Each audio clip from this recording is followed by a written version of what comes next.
রামপুরহাটে আমাদের বাড়ির সামনে আজকে এসেছিল ভাদু নাচ, সেটারই ভিডিও করে মণিমা আমাকে পাঠিয়েছিল।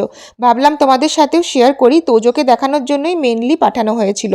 কারণ আমরা ছোটবেলা থেকেই এই গোটা ভাদ্র মাস জুড়ে ভাদু নাচ দেখেই বড় হয়েছি।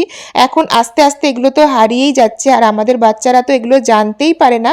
এগুলো কিন্তু বাংলা সংস্কৃতির সাথেই যুক্ত। বাংলার বিভিন্ন গ্রামাঞ্চলে ভাদুকে পুজো করা হয় মা লক্ষ্মী রূপে, আর এখানে যে ভাদু গানটা হয় সেটাও হচ্ছে গ্রামাঞ্চলের বউ মেয়েদের জীবন কাহিনী নিয়েই গানগুলো করা হয়।